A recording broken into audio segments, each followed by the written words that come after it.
well, and I mean, of course, like it's hard to just continue to surrender, right? Like I think eventually we all come back to the notion that, okay, I do need to surrender, but there's certain things that we do just want to hold on to.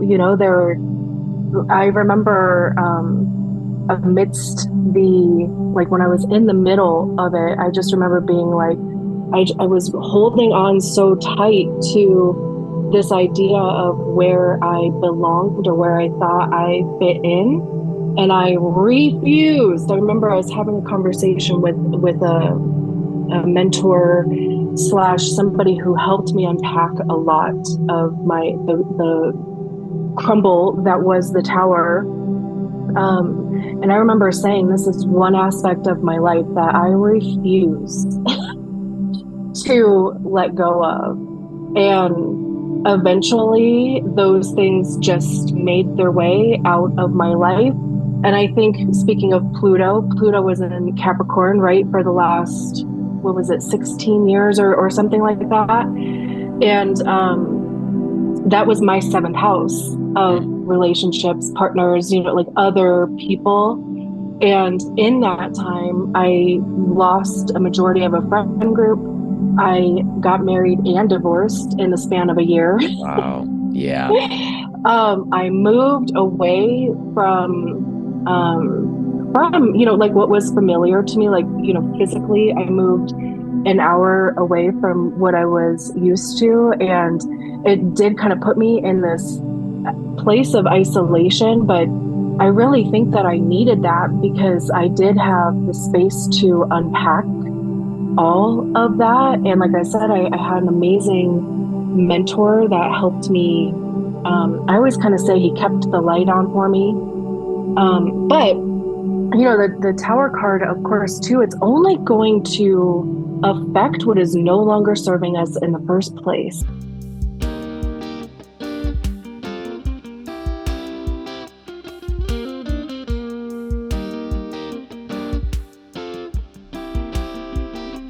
Hi, everyone. Welcome to the Be the Vessel podcast. My name is Daniel, and I play the roles of channeler and intuitive psychologist, aiming to bridge all aspects of the healing arts while navigating my return journey to the stars. I interview those journeying through all aspects of healing, whether that be from more traditional Western frames or from a more spiritual or spirit-based connection. What I always find is that everyone is a bridge between worlds, a universe unto themselves, and a unique light that shines brightly for the collective. If you like what you hear and are interested in more of my offerings, consider joining the Be the Vessel community at patreon.com/Dr. Daniel Atkins, where you will find various unique offerings, bonus content, and podcasts such as my own channeled information and the new Be the Vessel healing series. May you find what you're looking for and remember the light within. And lastly, the views in this episode do not represent my personal views, nor are they to be taken as medical advice or scientific fact. Always do your own research, come to your own conclusions, and trust your own guidance. Elizabeth Wolak is a tarot reader and astrology and human design enthusiast with a passion for deeper understanding of herself and others. She credits tarot for helping her organize and understand her thoughts, feelings, and actions, human design for accepting her worth and things she felt were inherent flaws, and astrology for seeing that there are no accidents. She believes that true healing is available within each of us if we allow ourselves to go into our own depths and discover our true selves.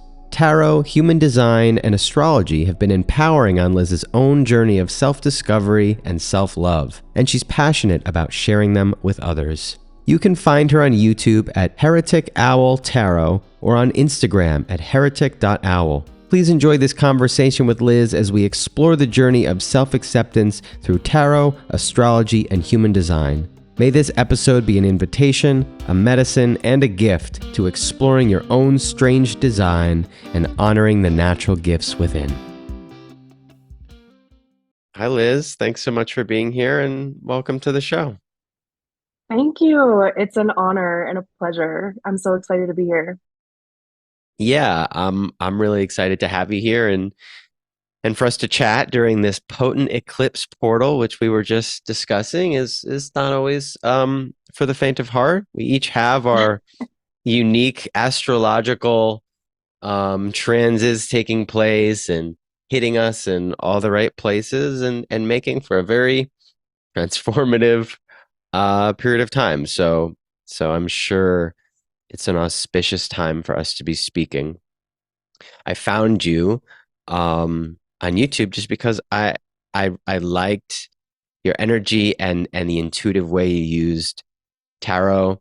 And tarot is not a frame that I'd explored a ton. I've used oracle cards but I've always been interested. I've loved the art, the creativity of it. And I've just been in a period where um, anything that supports that intuitive flow and that creativity and some form of guidance because I'm always looking for some guidance right now, it turns out. And I like the way you did it and the way you've combined various frames that have also been of interest to me, like human design and astrology, and so we'll dig into all that. The place I would love to start um, is a really is probably the most feared card in the deck that I know of, and an essential one, one that I can certainly relate to, and I think you can too, which is the Tower card. Mm, It strikes me as the like the Plutonian card, like the Pluto right. of the deck.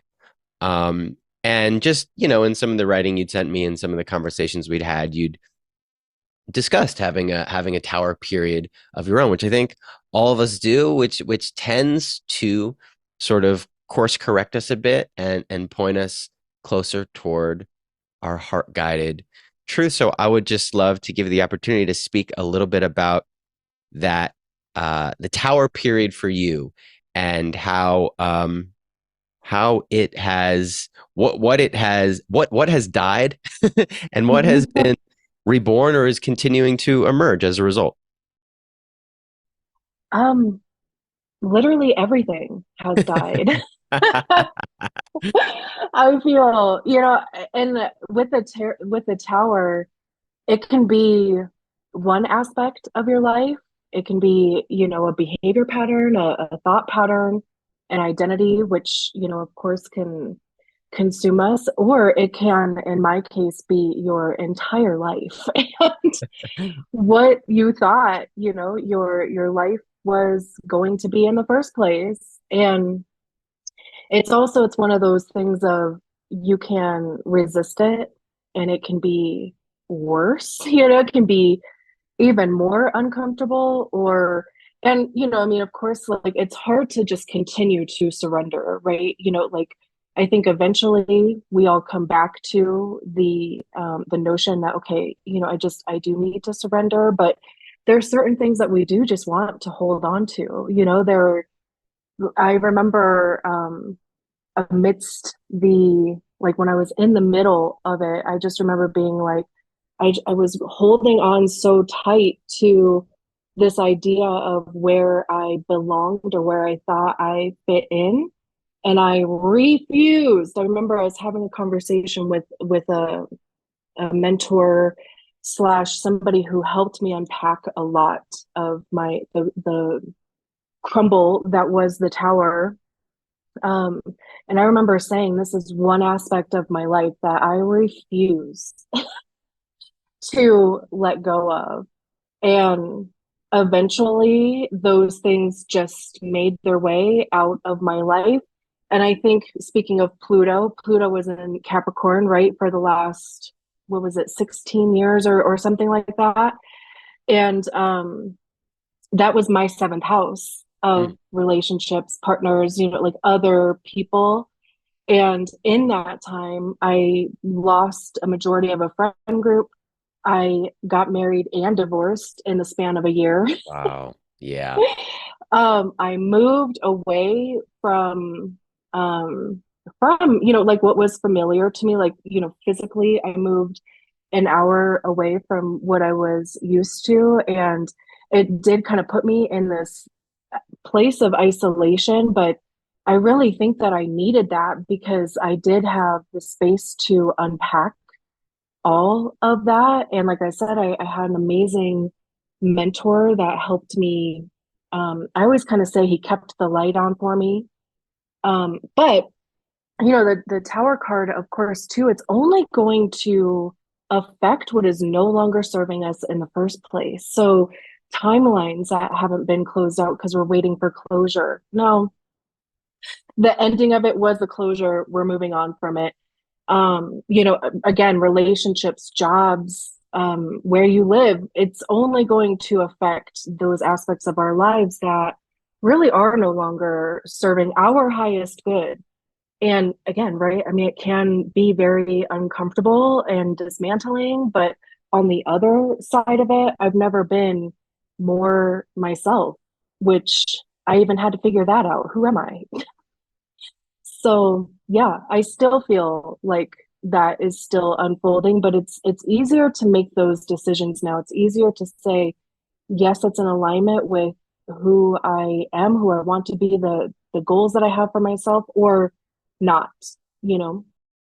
Yeah, and so like that seventh house, first house axis, reminds me also of kind of the Libra Aries eclipse axis we're in now, and that idea of where we're performing, where we're sacrificing, Right. to hold on to the relationships, to be validated in those dynamics.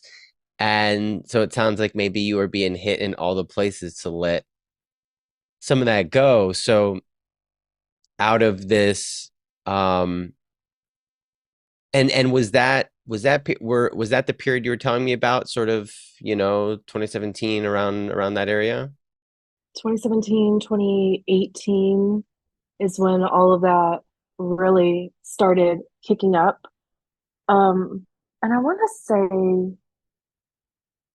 maybe not, because I wonder if the nodes were in Cancer and Capricorn around that time. I don't know, but Mm, it would be interesting yeah, to look at that. But yeah.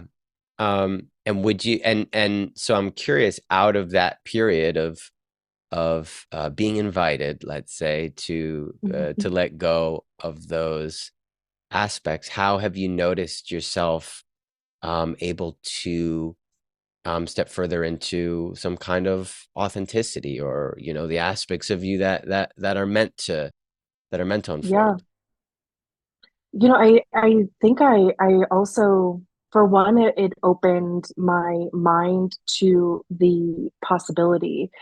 And for me, so what kickstarted all of this was that I did leave a marriage after 8 months. And by the time I left that marriage, I had him pretty much leveled, as far as I didn't really have anything that I needed to heal that way. But I was left with, how did I even end up in a marriage that I would leave after 8 months? And so then it was like, what even makes me who I am? Like, the decisions that I make, the job that I was in, how did I get to at that point? That was what, 6 years ago. So I was like 34-ish. Like, how did I even end up here at 34? And where do I want to go going forward? And and again, I did have that friend that I talked to a lot who is very interested in psychology, which was super helpful because I didn't have a therapist that I went to regularly. So that helped. But then I started seeking out Reiki and just energy healing in general. I did I purchased a tarot deck before I left the marriage, but I just kind of hid it. I didn't want to be judged, but I didn't have the mental capacity to get into it. So shortly after I got settled, I started, unpacking my own baggage. I did pick up that tarot deck that I bought, and I went ham. I had a whole notebook that I wrote down each tarot card on its own page. I went through the books that I had. I think at the time I had 4 or 5 tarot decks. So I went through each card and I wrote down the keywords for each card. I was watching tarot readings on YouTube. So anytime anybody would explain a card in a way that I hadn't heard before, I would write that down. I started doing tarot readings for my closest friends, and I was doing tarot readings for myself every day, probably a couple times a day. Mm. And that even helped me understand my feelings, my thoughts, like because every card has its own separate meaning, every suit has its own general meaning. So even just if I was feeling overwhelmed, it helped me compartmentalize and have a focus because then I would write down the tarot cards that I pulled and I would write all my feelings about what the spread was. And of course, too, even giving readings to other people helped me also understand the energies of those cards. But um, anyway, so energy healing for sure. I ended up getting attuned in Reiki 1 and 2 myself because I was like, I need this in my life. I ended up also going master level. Even just tarot readings, like I said, on YouTube, were really even just they kind of kept my head above water sometimes. Like you said, right? It's like seeking guidance or even validation for the way that you're feeling or thinking, like, something is coming or something's changing or something's happening. And to hear somebody else who you don't know on YouTube, right? Like confirm a message for you. I'm like, Hmm. okay. Okay, continue to move forward Yeah. And it sounds like surrendering that fear of judgment, you know, sort of continuously. forcibly actually allowed you to start to pursue the things you were naturally attracted to and to receive Hmm. guidance from these places you were naturally drawn to. It's kind of like when the shell starts to crack, um, Hmm. the we start to let the light in from places that previously we may have been scared that people wouldn't understand, that we don't necessarily understand, but something is drawing us to it. Something is pulling us toward these expressions, which a lot of times I feel just mirror back uh, things we already know within ourselves, but they may be buried and we're sort of starting to untangle them. And some of these modalities that we get attracted to just mirror back what we're ready to hear, what we're ready to know about Exactly. ourselves, what we're ready to express and step into. Hmm. So with tarot, were you sort of learning the craft through YouTube, through the books, had you known about how it was practiced and how what, like, literally what the cards meant and how to step into that, or were you sort of learning as you go and using your own guidance, your own intuition to sort of to practice? I think it was a little bit of both. I think the first tarot reading I got um, was when I was around 18 or so. I knew about like psychics and that type of thing prior because my mom got a psychic reading when I was like 12 or 13.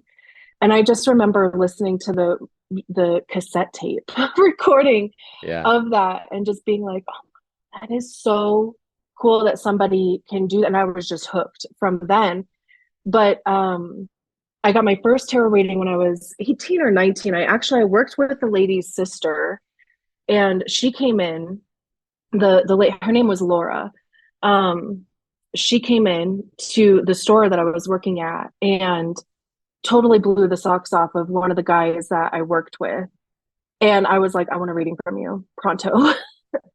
So I went over to her house and honestly, for like the next year or so, I was getting readings from her maybe once every 6 months, like maybe twice a year until I ended up moving out of the state that I was from. But she just used a regular deck of playing cards. And I thought that was amazing because I just was so enthralled with the intuition around it, but I just don't think that I knew how to connect with my own or even thought that I I had my own intuition, but then just over the years, just things happen and you're like, I had a gut feeling, like I knew that was going to happen, right? Good, bad, or otherwise. So when I first started learning tarot, I didn't really know the meanings of the cards. I knew, just kind of basic, but as far as like deeper meaning, and I know like this one, I took this short little course that I bought for 20 bucks or so, and it was all about looking at the cards and just intuitively um finding a meaning. And that just scared me because I was like, no, What? There's no I think it's instructions? There's no rule book right. that tells me what to I was know? like, my Virgo moon is freaking out over here. Like I need more information. And I'm a 5-1 in human design. And that first line, I need a foundation of knowledge. So um, but at the same time, it's just good to know that even intuitively reading the cards is a possibility too. But for me, I wanted to also honor the tradition. I knew that each card had a specific meaning. And I feel like once I figured out what that was, then it was like, my intuition around them even opened up because I felt more comfortable just having that foundation. But also, that is what's important to me and for other people. I've heard they pick up the cards and they can just intuitively pull messages out of them. And that's amazing. We're all different in that capacity. But yeah, so I did need to have just my own understanding of them, and I went about it in my own little way, and it worked out fairly well. And now, I do, when I do mess or readings on YouTube or even in person, I like to explain the message of the card or the meaning of the card, because I even say we all have our own intuition, and you may receive a message that I'm not saying out loud to you, but from understanding the card or even looking at the card yourself, you might receive your own message. And that is 100% true. That is 100% a message for you.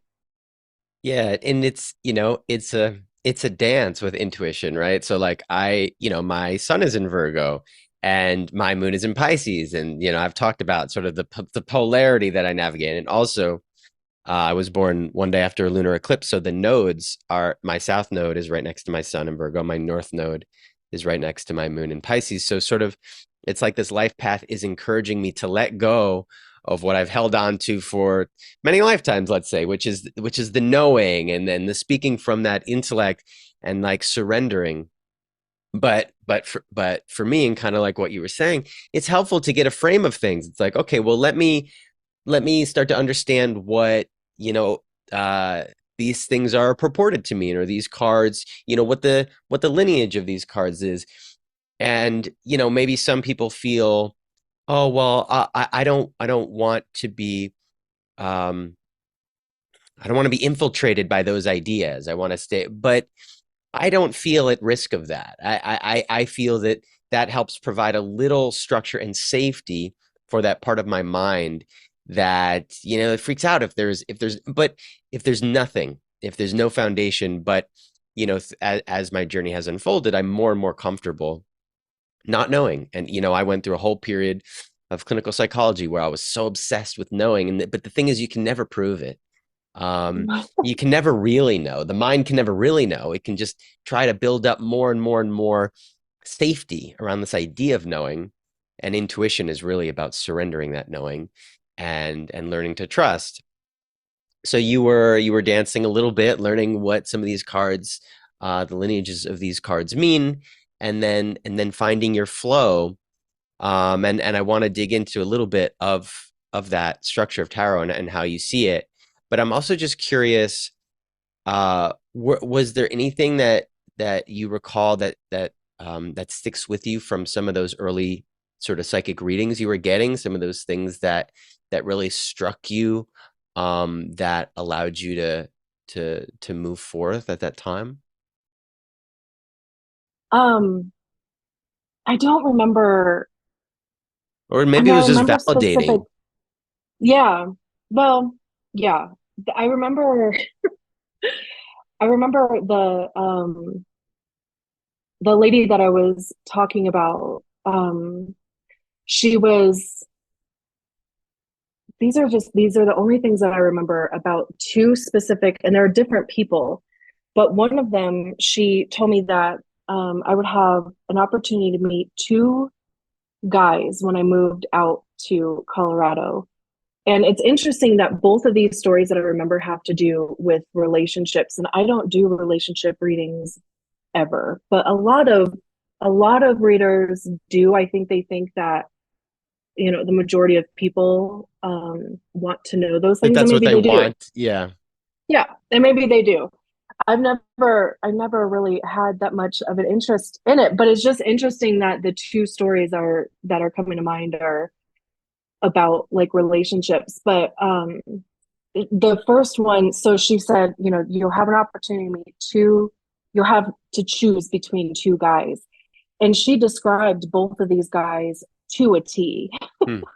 Like when I met both of them, I was like, oh my gosh, that's wild. And I had a friend who went to see her also, and she she told her about something that my friend had never told anybody regarding a friend that she had lost, and she sends the family flowers on the anniversary. And she's like, I never even told my mom that I do that.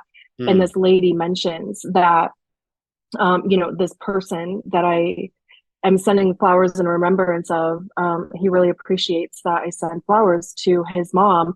And even mentioned something about tell his mom to get rid of the gym bag of his like smelly gym clothes that Hmm. she'd been keeping in the closet for however many years. And so she was like, my mind was just blown, from that. Um, and the other story I remember, I was actually younger than that. So my first reading had to have been around 17. Anyway, now it's all flooding back to me. I'm Flooding like, back. Yeah. yeah. But so I was over a friend's house. Her mom slept with tarot cards under her pillow. And Ah, I what actually was the tried that. reason for that? Yeah, it was like connection to them, and just about, in your sleep you can not transmute, but kind of go off into the 5D and Travel. co-create and do Yeah. that. Yeah. And so her whole thing was she sleeps with her tarot cards under her pillow so that they remain like very connected. Hmm. And I think I did sleep with one of my first tarot decks under my pillow once just to see what would happen, because why not, Yeah. Try that. I don't think anything specific happened for me from that. I don't remember like being mind blown about it, um, but anyway, she told me that the boyfriend that I had at the time was cheating on me, and I'm there with her daughter. Come to find out, her daughter was the one that my boyfriend was cheating on me with. Oh my gosh, this is So I know, dramatic. and she didn't tell me that, but she just Whoa. said, your boyfriend, you think he's the one, and he was like my first serious boyfriend. So of course I thought he was the one. But she's like, he's not, because he's actually stepping out on you. And I was like, oh my gosh, you're lying. That can't be true. And her daughter is literally sitting there. Oh And my then, I mean, gosh. within weeks, I went over to my boyfriend's house, and here both of them come walking out his front door. And I was Wow. like, what are you doing? This is like a reality show. I know. So yeah, those are just the two that Well, I.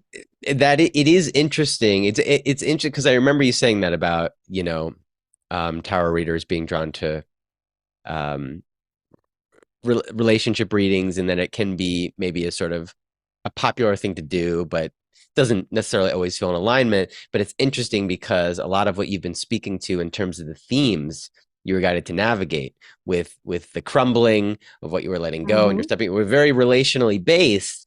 And so a lot of these, and Pluto traveling all that time in your seventh house, clearly there was a lot of lessening there to initiate you into the next stage of this journey. So yeah, so that also True. And Pluto was opposing my ascendant too. So even just right in from the first those house. Yeah. relationships, like how much it has really brought me into myself. I learned a lot about myself through those relationships and a lot of what I didn't want too. So, Yeah. That's what we and learn a lot of how, the time. right? Yeah. And how that really did transform. And even when I do my readings, I'm like, I don't really go towards the relationship because it really does start with us. Mm, And of course, at the end of RuPaul's Drag Race, RuPaul always says, if you can't love yourself, how in the hell are you going to love somebody else?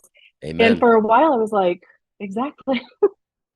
And for a while, I'm like, what does that really mean? But then finally, I was like, you really cannot love somebody, unconditionally, conditionally, otherwise, but until you learn to love yourself. Otherwise, you're looking for like an outside validation for how you feel, or your self-esteem is wrapped up in whatever relationship that you have. And it really does take loving yourself and realizing your own self-worth so that you can have healthy, empowering, transformative in a good way relationships. So for me, I'm like, I care about you and I want you to be your highest and best self so that, when a relationship does come along, and of course, like if the traditional relationship cards that are in tarot, if they come out, we'll talk about it. Yeah. You can't not. But Right. that's just not, you know, because I've seen readings where they pull like the Ten of Swords or something. They're like, oh my gosh, your best love is on its way. And you're like, there's like 10 swords sticking in this person. Like, how, what? So how are you coming to that? Yeah, sometimes it could be a little bit of trying to fit a square peg in a round hole about the regarding the certain meaning if we want to make it sound nice. But yeah, the way I like to say it sometimes is that all love is self-love because all of love emanates or radiates out from our capacity, and our capacity is linked to how much we can give to ourselves. So all relationships end up just being a reflection or a mirror of how strong that capacity is. And if it's pretty weak, then energetically we're just going to be drawn to or attract in karmically the people who are going to mirror that back for us so we can keep learning and we can keep strengthening that capacity. And the only way we really sort of quote unquote get more love is by strengthening that capacity. And so innately that capacity has to be for ourselves as well as others because we are them and they are us, and it is this large interconnected game that we're playing in relationships, performing the idea of separateness to remember that union. So yeah, I would agree that it starts with us. Yeah. um so maybe we can dig in a little bit to the structure of tarot, and you can walk me through a little bit of just some of the beginning themes of tarot, some of the main aspects. I'm sure it goes deep, and there's we could get into the weeds, but I know that there's like the major and minor arcana, and Hmm. then there are the four categories typically referred to as the wands, cups, swords, and pentacles. So maybe you could just speak to that in any way you like, and any way that you relate to it in your own way. Yeah. So yeah, there's the major arcana and the minor arcana. And the major arcana is 0 or the fool, all the way to 21 or the world card. So there's 22 cards in the major arcana. And it really is our walk through life. Walk through life from obviously birth to death, but also even just a situation, a cycle in your life too, um, where the fool is that moment that, for me anyway, that we make the decision, because in the Fool card, they're usually about to walk off a cliff and they're not scared. They're not even looking that they're about to take that step. But to me, there always seems to be this commitment there that they've already initiated that step. There's not really like the momentum forward is already there. So to stop would probably it probably wouldn't even work. You'd probably still end up just falling off, but ungracefully. So that for me, that's the moment where we make that decision. The energy is there to start something new. It is taking a risk. It's trusting. It's that surrender.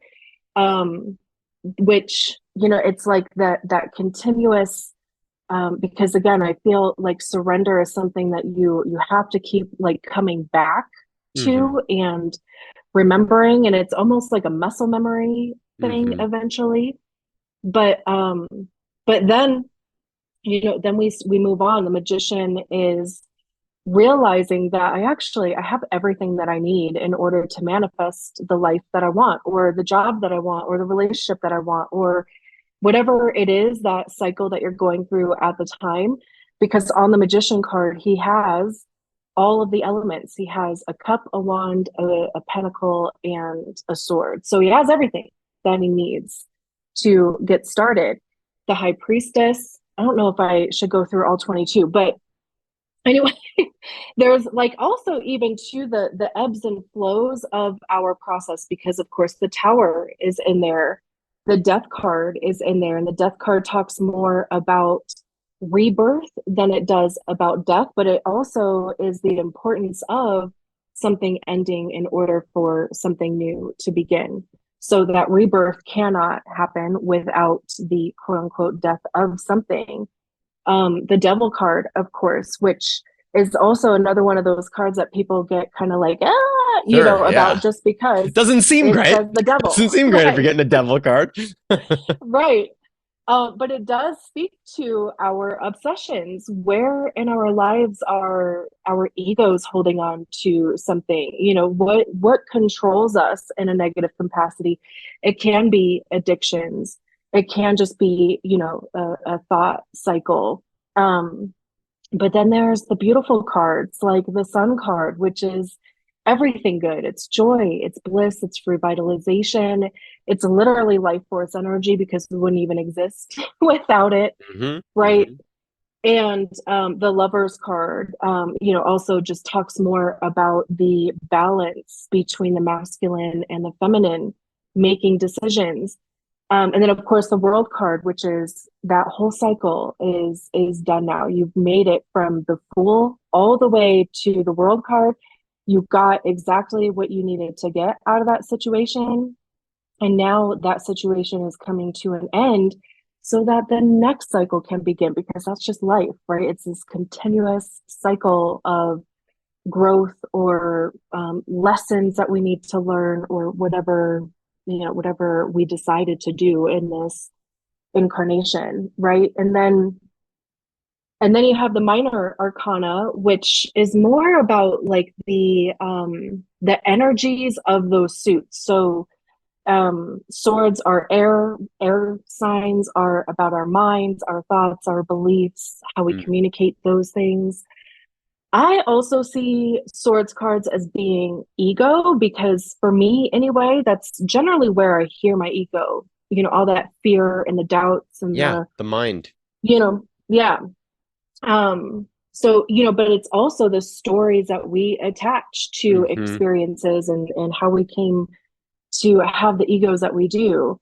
Wands are attached to fire, and we think fire signs, we think motivation, action.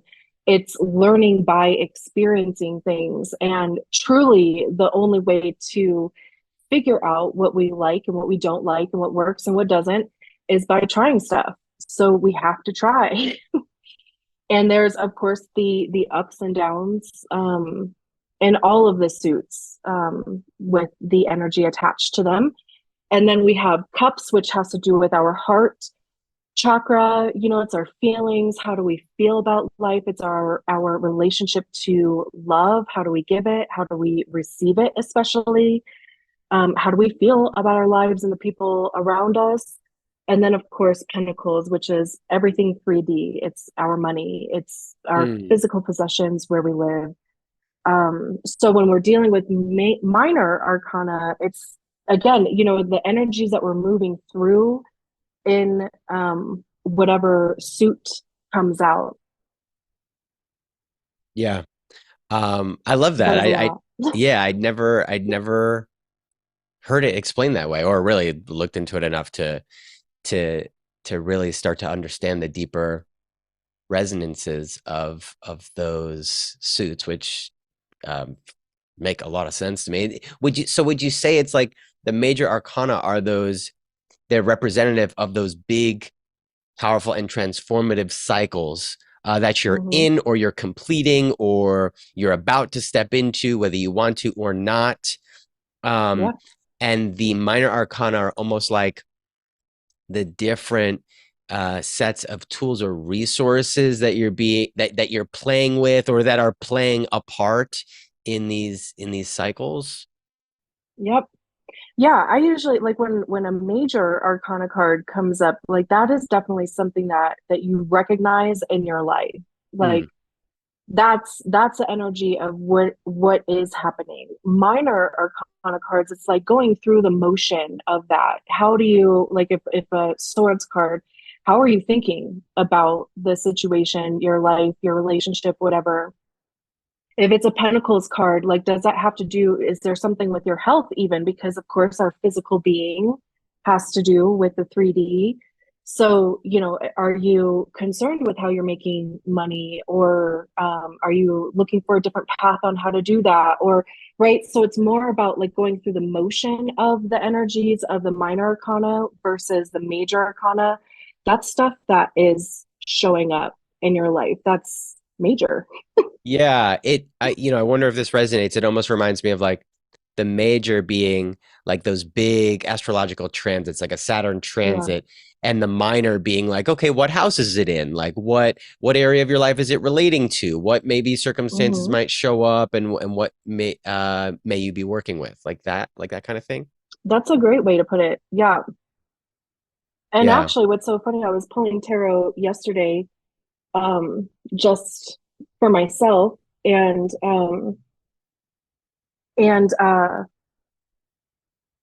I was asking it like, how is this interview going to go with Mhm. you? Yeah. And The devil card. No, just kidding. I know, right? Yeah. And it was funny because up until, and I've asked it a couple of times because it's just how my brain works. I did this Hmm. with the job that I had before too. And it was kind of almost the same thing. Like it was all good, good, good, good, good. And then yesterday I pulled the moon and the emperor. And I was like, that's interesting. Because the moon is like, the subconscious. It's kind of like, we're not gonna tell you type of Yeah. thing. Or it was Mm. almost kind of like a little cheeky, like, okay, stop asking. Yeah. Which you'll get sometimes too. Yeah. And I have gotten plenty of attitude because I do that. Where I'll just like kind of continuously ask a question, but I also just want to continuously have that validation. And so, the emperor is Aries.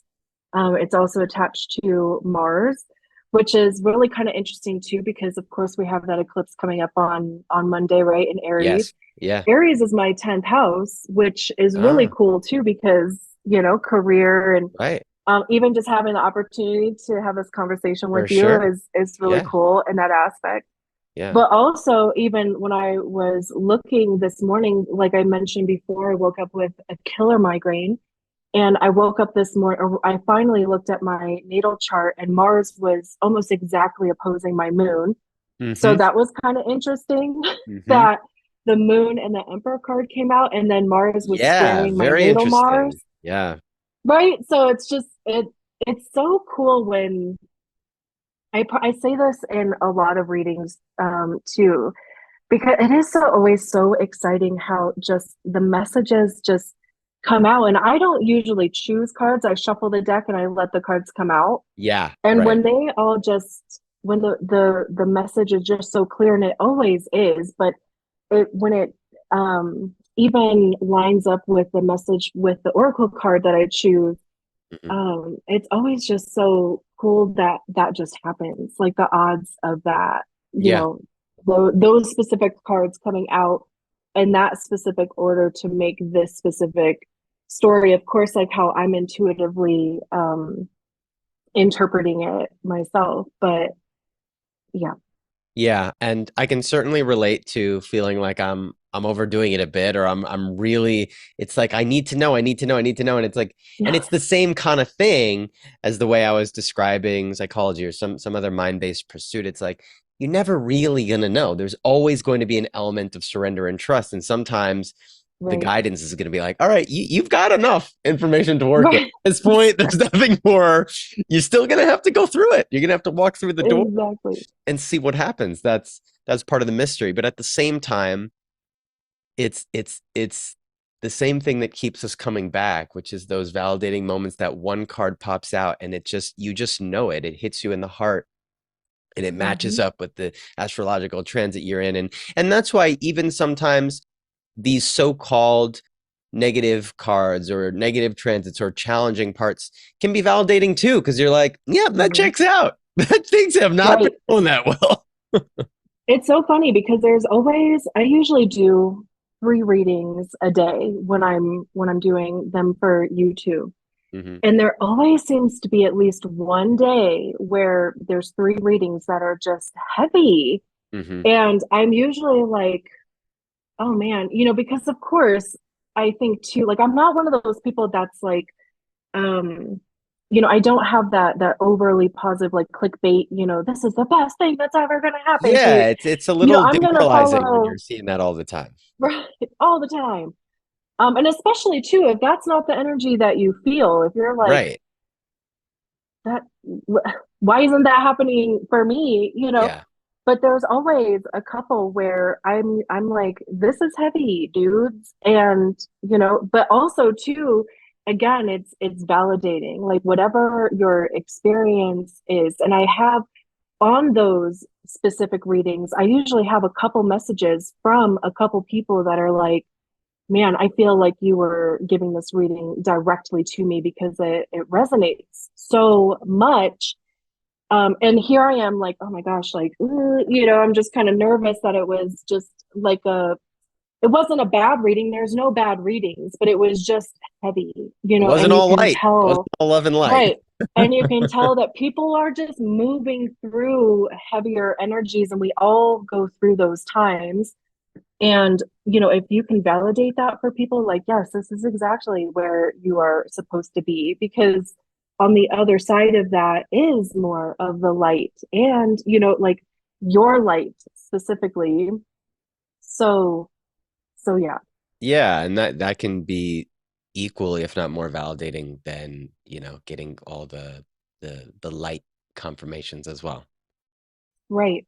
And there are no bad cards in tarot anyway, but I mean, there are cards that, of course, like we were talking about the devil and the tower and like just kind of have associations with Yeah, them. But yeah. also too, it's good to But know, we need like, that. okay, That's kind of exactly. that's part of the ride. It's like if you weren't getting any of Exactly. those, if you never had those experiences, probably weren't learning all that you came here to learn or transform in all the ways you came Exactly. here to transform. Mm-hmm. Um, so I'd love to bring in this other aspect that is what drew me to you as well, which was the integration of human design. And that's, it's there's a whole other language and world that I'm just Yeah. stepping into and starting and interviewing some people in that realm. But I'm curious how you were drawn to it and how that language and world validated you and what you started to learn about yourself through that world. Yeah. I say, and again, this is just my belief because I think this is probably just what I've experienced. And I've heard a couple other people experience the same, is that like for me, human design showed up at a point where it was it was time for me to go deeper into my own healing and deconditioning because the major part of human design is deconditioning. It's understanding that we've all been conditioned in like all aspects really of our lives. Hmm. And it's there as a tool to help you understand yourself. And even too, for me, a lot of things that I thought were inherent flaws or just I kind of beat myself up about, or even tried to explain experiences to people that I felt like I was having, and people would be like, no, I don't see it that way. I'm like, cool. Well, it's invalidating. Great. Yeah, sweet. But I think I mentioned before, like reading about my profile was probably the most healing thing I have experienced in a very long time. Just because I'm a 5/1 profile, and that fifth line comes with the projection field. And it literally says that people will never really see a conscious fifth line Mm. clearly. They'll see a projection of them. And I have felt that from the time that I was a kid and had no language or vocabulary to put that into words. And it's not all negative. I'm definitely, it's a mirror, and it's understanding that, hey, like when things do happen, or I do feel that projection thing happening, I can understand that it's not inherently me. It's part of my design. And even, like reading about your type, your strategy and authority also, and even, experimenting, playing around with how you feel that, how you experience it, and the benefits that you receive from that. But I started to introduce tarot readings by Human Design Profile. I think it was last year, or maybe it was 2022. But I I remember the first profile readings I did. I had the big book of Human Design, the definitive book of Human Design, and I was reading straight out of that because I'm like, I don't really think a lot of people at the time were very familiar with it, and I didn't want to make it like a teaching thing, Yeah. but I did want to introduce it in a way of, do you resonate with what these words are saying about your specific profile? Um, and oh my God, I feel like my voice was shaking, and I was Mm. stumbling all over my words because, I mean, it was something different, and I was kind of putting myself out on a limb, but also I was like, I'm not getting a ton of views anyway, so if it flops, then whatever. Nothing really changed, but I started getting more of a response from people on the human design readings versus just the regular zodiac sign readings. And interestingly enough, I don't know if it was like maybe August or July, maybe of last year, I just received just a little a fluttering, an intuitive message, a download, whatever it was, to solely focus on human design profile readings on YouTube. And that freaked me out because I'm like, I'm literally cutting in half the content that I put out there. But I was like, okay, I'm emotionally defined. So I'm a manifesting generator. Um, my strategy and authority, of course, is to wait to respond, but I have the emotional solar plexus defined, so I have to go through that wave Yep, me that we were too. talking That's about, that's me. right? That's me. Pro surfers. Yep. And Yep. even that, right? I mean, even understanding the emotional wave part, Yeah. and realizing too how many decisions that I made based on a high or a low Yeah. wave, and even realizing how they didn't really work out all that well. either way, it wasn't necessarily a tragedy, but just waiting for that neutral way, like to get to that point of neutrality and a neutral yes or a neutral no to things. But so I did that. I kind of I had the little fluttering about focusing on human design, and I'm like, "Ugh." So I went through the high, I went through the low, I came to the neutral, and I was like, okay, speaking of surrendering and trusting, right? And I did. And again, I had more engagement from people from those readings because I also think that human design is becoming to be more Oh known yeah. to Yep. people, right? So, everybody, they'll put in there, and I love hearing other people's experiences anyway. I learn best from that. And I just love hearing other people's stories. Yeah. But reading their stories of especially five ones too, because we've all experienced being burned at the stake in one capacity or another, and we're like, Mm. what the hell just happened? But I have had an amazing response from them. And then just this last time I put out readings on YouTube, I got the little fluttering again to reintroduce zodiac sign readings. And again, I sat with it because it takes obviously double the amount of time Sure.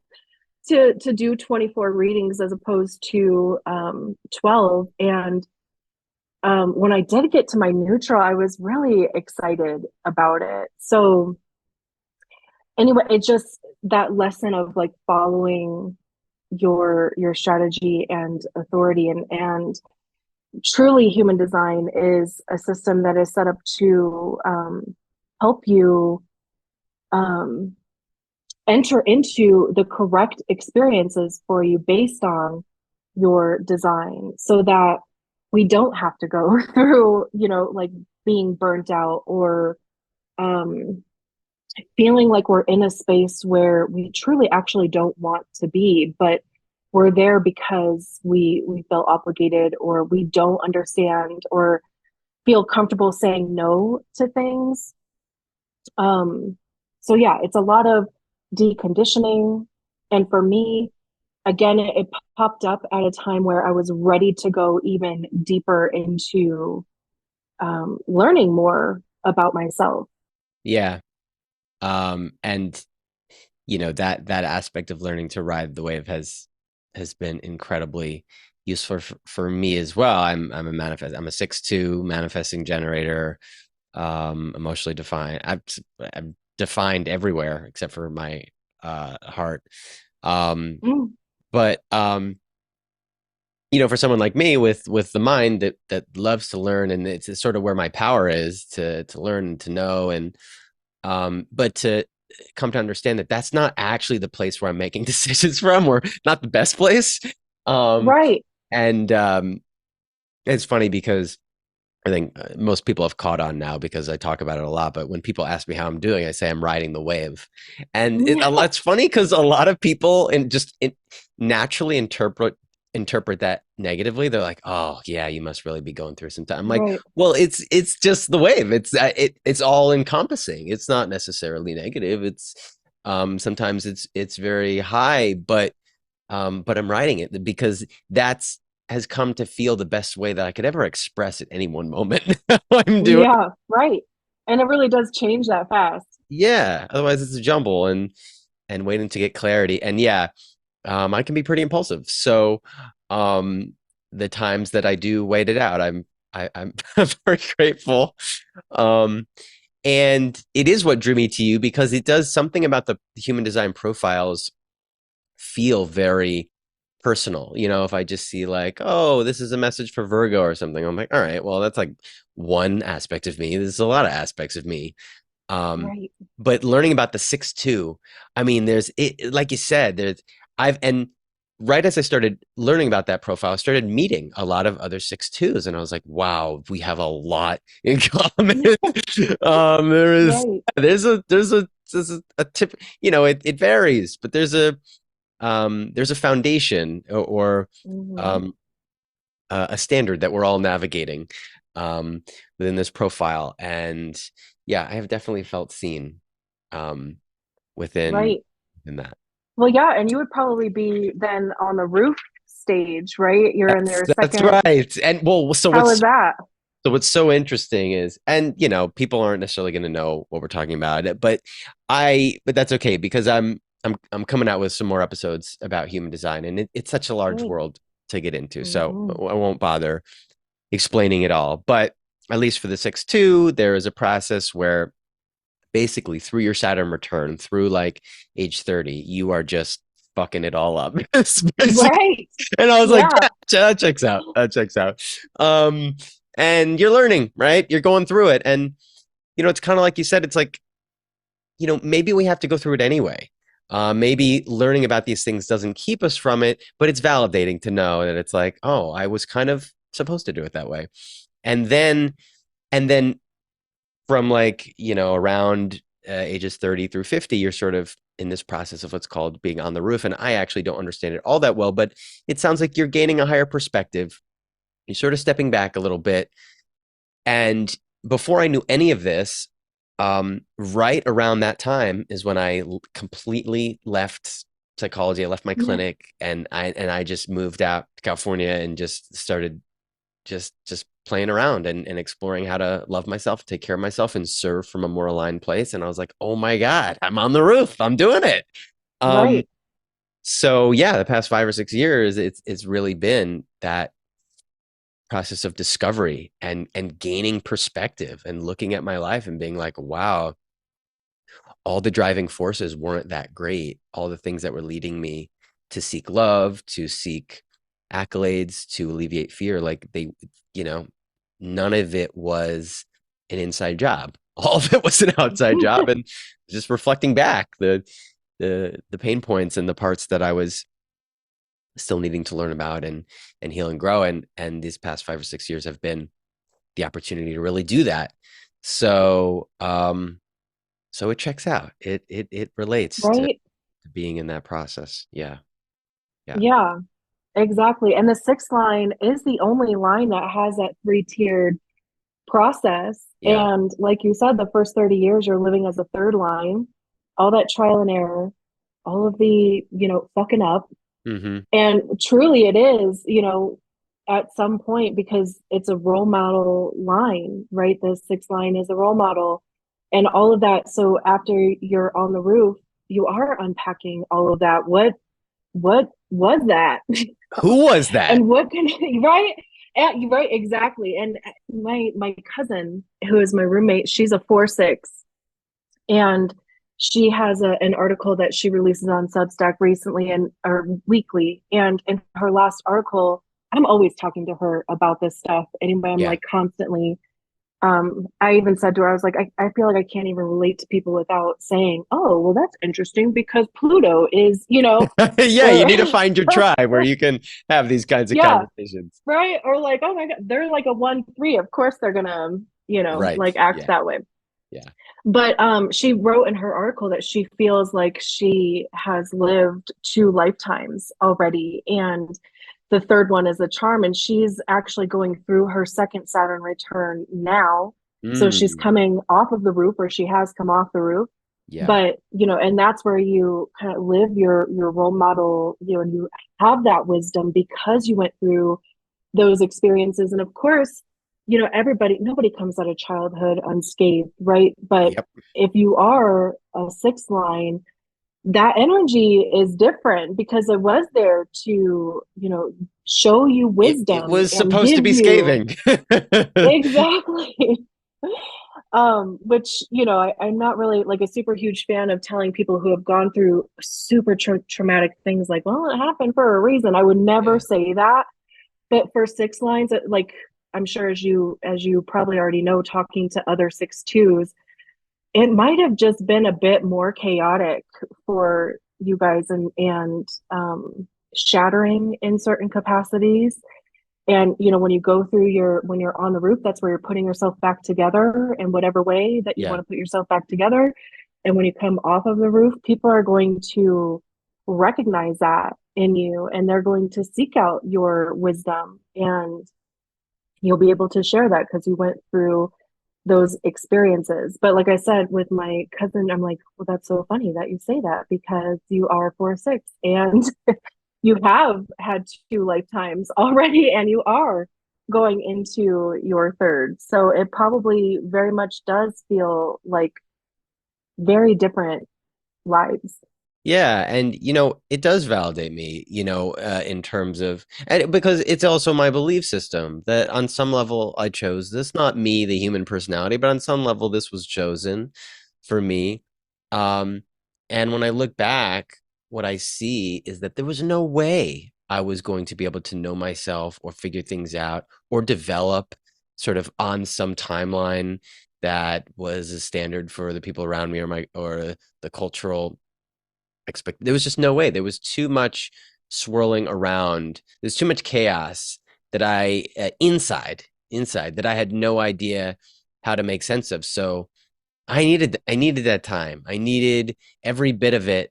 Um, and in a lot of ways, I feel grateful because um, there is an essence uh, that is being born within me, and it takes some time. But the truth is, it takes time for everybody. It just looks a little different, and I wouldn't trade that because the feeling of being in alignment with who you really are, and once a lot of things start to fall away, is really worth every bit of it.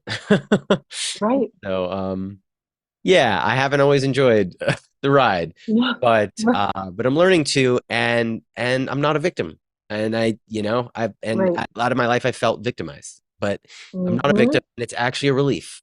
It's a relief to be like, oh, I'm not. It turns out I'm not, and that's Exactly. glorious. I'm really glad. I feel like that should be the tagline for human design. I'm not a victim.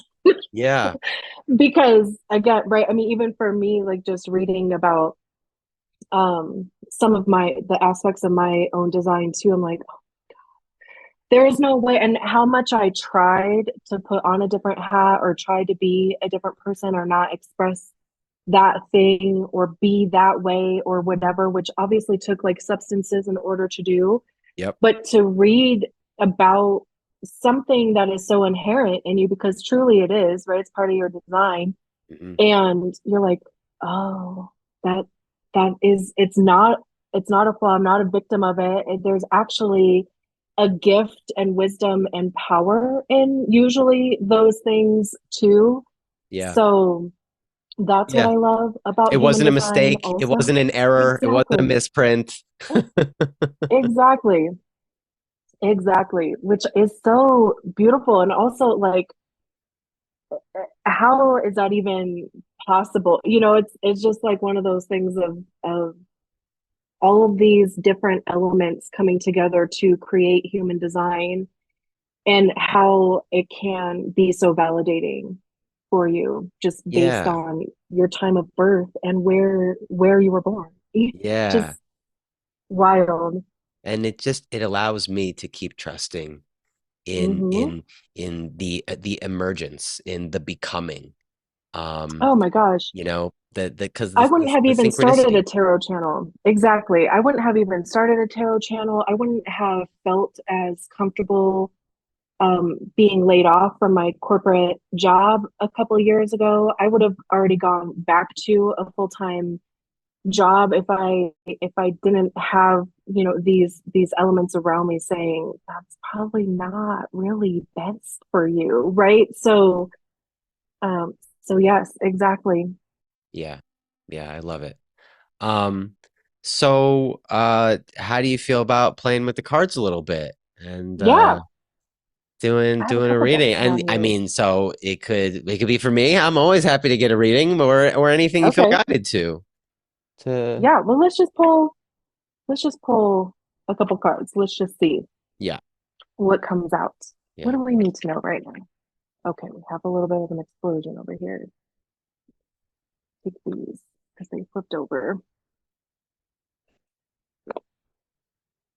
So we have a bunch of wands. We have the Knight Oh, of Wands. okay. We have the Four of Wands, Love it. and the King of Wands. Wow. And so the A lot of wands, fire. so again, yeah, the wands are like kind of like that three line, would you say? Like the action, like Hmm. playing around with different choices, behaviors? Yep. Trial and error. Yep. Hmm. Because it's the only way you're going to discover what you like to do, what Yeah. works and what doesn't. So very, very much third line. Hmm. The Knight of Wands. I just love this card anyway.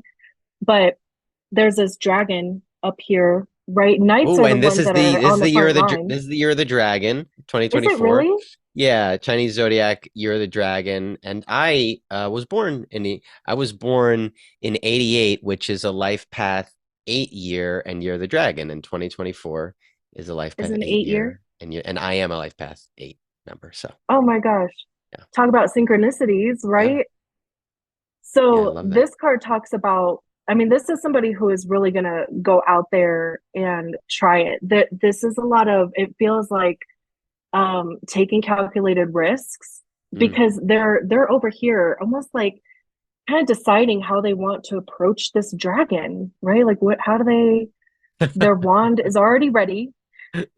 But also we could see that there's this like little cat back here. So it's Yeah. also even too about like being careful not to get distracted or Mm. let something take your focus off of what your goal is. I love this card. And then the Four of Wands is a celebration card. Mm. This is reaching a place of stability and foundation. This is also even too having community There's a lot of cats in around this one you. too. Cats, yep. Even the cats are excited. Yeah. This is the Everyday Witch Tarot. I love this deck. But the Four of Wands says that like the actions that you've taken thus far have gotten you to this place. Mm. And it does talk about having a firm foundation under you. And it also sometimes they say it's an 1111 card because these little wands here Oh, are yeah, I it see looks that. like 1111, Yeah, right? four wands. Yeah. And then the King of Wands, kings are the highest expression of the suit. So this is somebody who we can see that they have this map here and they're deciding what direction to go in. This is the entrepreneur of the tarot also because you're not going to tell the King of Wands like really what to do. Like they need to have creative freedom um to do what they want to do, take the actions that they want to take. But again, right, with it being the highest expression of the suit, they're very confident in the direction that they're heading in. I love that he's almost, I love that he's almost asked, like, look, he's He's looking looking at the at the cat cat, and like pointing at her, right? explaining to him, this is what we're gonna Like, do. like, what do you think about this? He's like counseling the cat. Like, Yeah. is the cat an advisor? I love that. But also too, like that just gives me the feeling of like, familiars or even just when you see something and you know that it's a sign type Yeah. of thing. Yeah. It has like that feeling to me too, but that is so funny that I never even noticed that he looks like he's like literally talking to the cat. Yeah.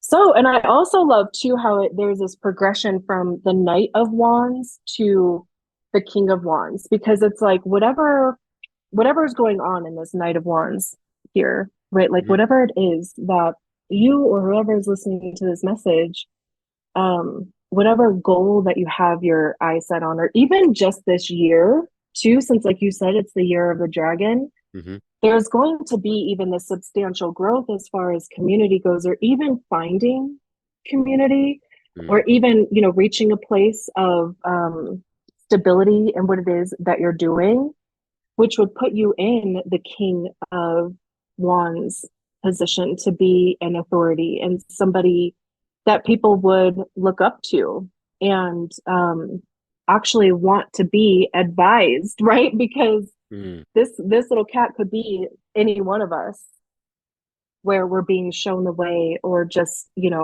having a direction chosen, Yeah. which I love that. And I love that. And, people won't necessarily be listening to this in this, eclipse portal time, but I'm sure it will resonate for them when they hear it. But for me, it's incredibly resonant. I mean, this time, in the past few years leading up to this time has been about throwing things at the wall, trying new things, and then just sort of staring at that dragon, like, okay, how are we gonna do this? Like, we're not going back. There's no going back. So how are we gonna approach this? And and really being guided to build a foundation for my life, Mm-hmm. and that's an emotional foundation, that's a material foundation, it's foundation in every aspect, which is a big part of my life path, is discovering that home for myself, to become that king, for lack of a better word, because no one's really telling me what to do at this point. Right. It's just it has to I don't come know why from within. I also keep hearing retreats too. Like, are you planning a retreat? It's Going on a interesting. retreat? I mean, retreat is something that has always been very attractive to me. Um, the power of the sacredness of going somewhere and cultivating a space and an environment to heal, to transform, to grow. And I've played around with it, leading them, and going on them myself. And at this time, this is a time where I'm just starting to step into more in-person workshops, Mm-hmm. and I do channeling and things like that, and there's energy involved, and cultivating that, around where I live, but also in some other places like Joshua Tree and Mount Shasta, which I've been to. So it's percolating, and and in when I play around with visioning or the idea of manifestation, which I talk about a lot because I think it can be a little misconstrued. It's not really about getting attached to the expectation, but it's just about playing around with what comes up, and what has visions that have come up for me for years have been me sort of guiding retreats, being in an environment, in a natural landscape that feels good, and just yeah, experiencing that energy. So it's a That's really powerful cool. theme for me. Yeah. Yeah. Because like as soon as I like set all these cards down, I just kept hearing retreat, retreat. I love But it. not, I mean, yeah, because even just, having all of these people, right? Yeah. And the Yeah, celebration community. kind of And then, aspect. that's been, I'm sure Mm-hmm. other people would resonate with this too, but Mm-hmm. once you start to come into the authentic self, not that you ever totally find it, but the becoming process, you're letting go of the community that isn't necessarily serving you, and aligning with the tribe and the community that you're meant to serve and to receive from. And that's been a huge part of the foundation of my foundation. Yeah. Very cool. No, I mean, it seems possible if that is something that I'm into you'd love it. to, Universe, I'm ready. right? Let's do it. Yeah. Um, Especially that dragon aspect too. I mean, maybe it's just something that you get more clear on this year. yeah, We're already in April too, huh? But yeah. yeah, and then, But this is I mean, but this being the is the leader of it. potent this is the potent month, the April month Oh, of yes. transformation, right? The eclipse month, the Jupiter Uranus conjunct. Like there's so Mm-hmm. much. I feel it, I feel like this is the month we were guided to in early Mm-hmm. 2024, and this is the month we will sort of step out from and really, Right. lean into whatever we're here to Right. do this year. So They've been saying that things aren't going to be the same after Monday. I mean, we have that Saturn and Mars conjunction, like you said, the Jupiter Uranus conjunction. There's a lot of big stuff this month. So, yeah, it'll be interesting to see yeah, and how it goes. for me, it really has been a process of sort of that third line of like throwing things at the wall, because I left a very structured experience and just following creatively. But like retreats and things like that have always been in the mix, and part of the surrender experiment has been not getting too constricted or attached to needing one thing Right. to play out, but I'm ready. Yeah. I'm Very ready. cool. I'm here for it. Very Beautiful. cool. Beautiful. Thank you. Um, so I don't know. I feel good. I feel pretty complete about our conversation, but I'll invite you to share, tune into anything else that you'd like as we start to close out here. I feel pretty complete too. And also my migraine is gone, Look so at thank that. you for that. Welcome. So so that's awesome. Feeling good. I appreciate it. This was so fun.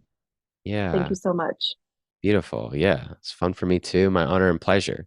And if you'd just like to say anything about what you got going on and where people can find you. Yeah, so you can find me on YouTube at Heretic Owl Tarot. Where does that name come You can, from, by the way? well, that's what's so funny, right? So okay, I'm a 5-1 profile, and the fifth line is a heretic, and the first Um, line is the investigator. So I um, actually did I have my YouTube? I think I just maybe started my YouTube channel. I think it was like in 2021. I left my corporate job in March of 2021 and I slept for like, I think 8 months. I just didn't want to do anything. I was so burnt out. And I also had no clue what I wanted to do. yeah.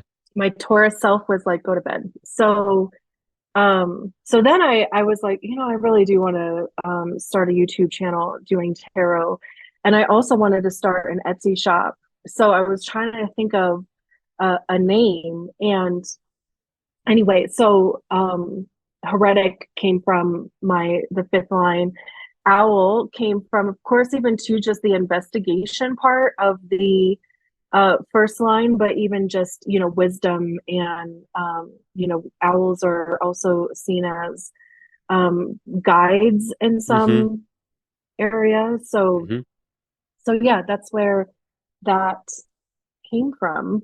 And Love that. I love the way that it sounds together too. And Yeah. for me in my process, like I had to make a logo.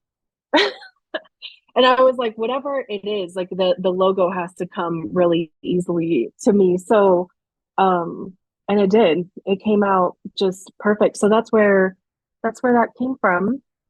Love that. So yeah, Heretic Owl Tarot on YouTube, heretic.owl on Instagram. I do sometimes post daily messages on Instagram, but um I don't know. I'm waiting for the energy to come back around for that. I've been posting longer messages on Instagram. I'll just pick a card Mm-hmm. and talk about whatever messages come out Yeah. around that card. Mm-hmm. So I've been doing that lately. And also, I'm doing a live event if you're in Colorado at the end of April. I'm doing a spring event in Castle Rock at Ecclesia. It's put on by Goldie Links Jewelry and Castle Rock Families. So I'll be doing live tarot readings there, which is always very exciting. I love that. Yeah, Beautiful. And I'll put all this in the show notes too, great. so people can access it. But thank you so much, Liz, for Thank the you. conversation. And I'm sure we'll be in touch soon. Great. Bye.